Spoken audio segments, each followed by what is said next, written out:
Welcome to our weekly program, the inside story of Chabad in America through the Mindal archives. This parsha is a very unique parsha. Parsha Kisiso comes after Parsha Tetzaveh, and they're connected. This parsha speaks about the Machzis HaShekel, and it speaks about the Chet HaEgel, that the Machzis HaShekel is a kapara, forgiveness for the sin of the golden calf. So the Torah says that Hashem said to Moshe Rabbeinu, when you'll count the Yidden, don't count people, but count the shekel, half a shekel. And you'll know how many are there. And it won't be a negev, it won't be a plague, and that will be a forgiveness for the Chet HaEgel. Now, counting, as Rashi says, individuals can bring an ayin hore, a bad eye.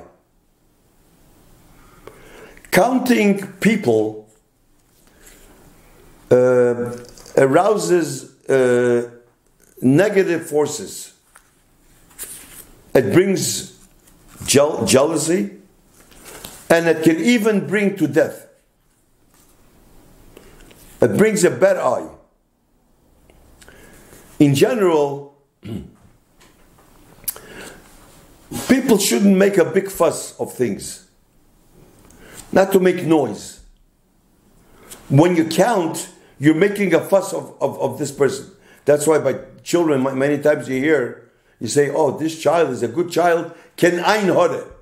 When you say the word a good child, good, maybe you have to say ken ein hore. So don't make a fuss. Or noise. You're calling attention. A special one, counting. Because counting, you're making a metzias. You're making a something. We make a reality. And it rouses negativity. Negative forces. Attention. And the Satan, there's a Satan that might take notice of this, and he's going to start to examine and start questioning, and we don't want that. Don't make a tumult, as we say. The Satan might interfere.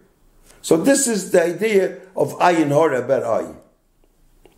And by the way, that is the reason, one of the reasons, by a minyan, when in 10 people in shul, you need 10 people, a minyan, you don't count 1, 2, 3, 4, 5. Usually what people do, they count, they say a pasuk, like Hashia es amecha, uvarich es nachlasecha, urein v'nasim ad ha'olam. That's 10. You don't count people because of that reason. Talking about a minyan, one of the reasons that we should daven with a minyan is because when a person davens b'yichidus, he davens alone in the house. He davens Shemon Esrei, Moshel, and he says to the Eibishter, give me understanding. I wanted the tshuva, or give me a refuah, or give me parnasa, or bring Moshiach, or Shema Kalina, whatever a person has in his mind, he has the Eibishter. And his tefillah is the prayer goes up l'maylo. But until it goes up all the way, they are boiting him. They search him. Who is he? What kind of person is he? Is he worth it for all these brachas? And every person, people have faults. So they examine him so much that they say, maybe we shouldn't let it through. That's if you daven b'yichidus. But when you pray with a minyan, 10 people, when they go their prayer, they don't examine the person so much.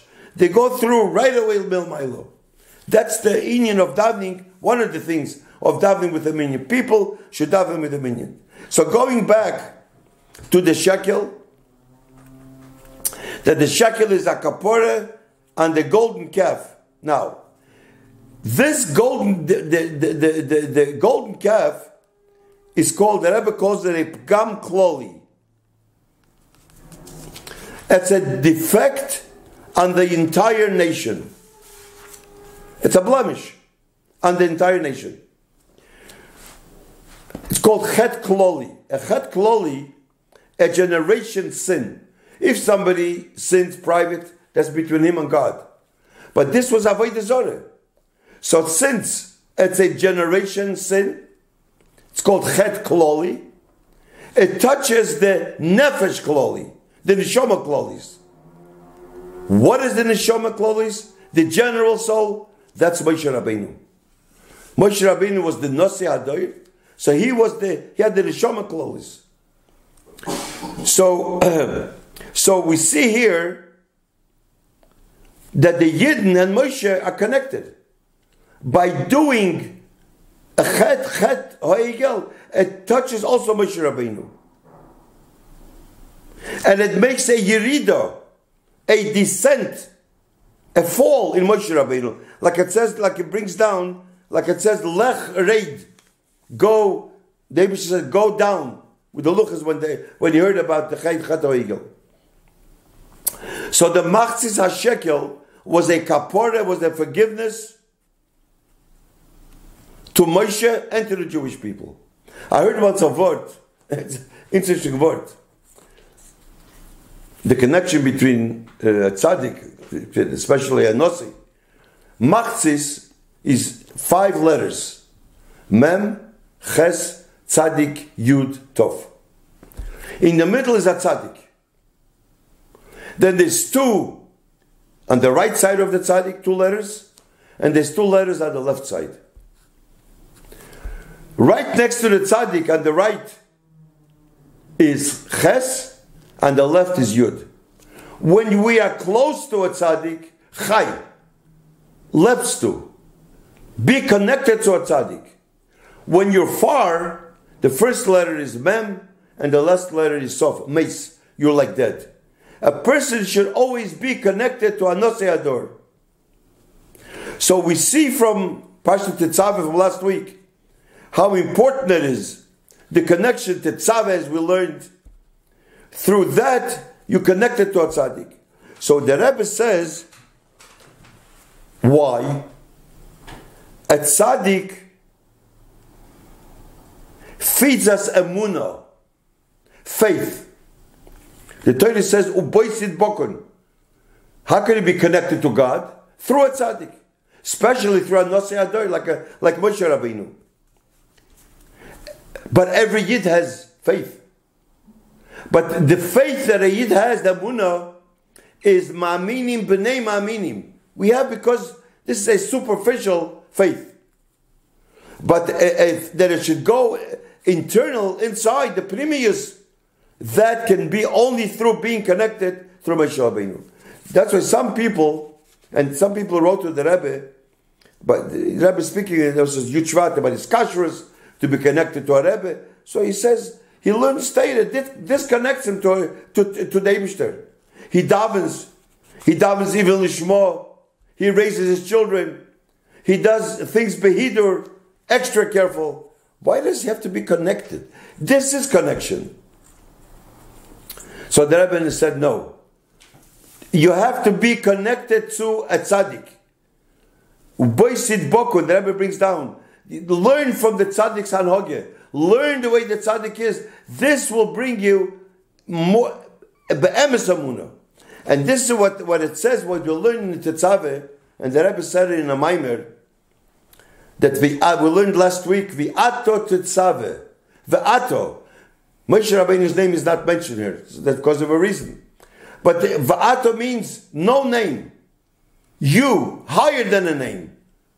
You should, Tetzaveh comes from the word Tzavso V'chibur.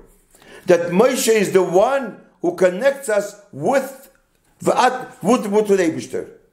And through that, it has an impact also in Moshe Rabbeinu. And as the Rebbe says in the Maimer, that Moshe and the Yidden Moshe is called the head, and the Yidden are called the feet. And the Rabbi brings down the pasuk, Sheish Meis Elef Ragli Homazeh Asher Anochi B'Kirboi. So, just like a person, the feet take the head in a place where the head cannot be reached.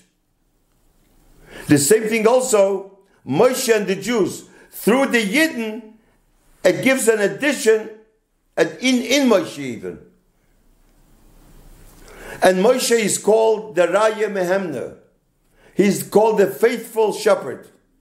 He feeds the Jews Amunah. He puts it b'pnimius internal. Even those who just said, every person has faith. And a person can say, I can do it through learning Torah. But that you can't. You have to have, it should be b'pnimius, the faith should be b'pnimius. And the same thing also is not only Moshe.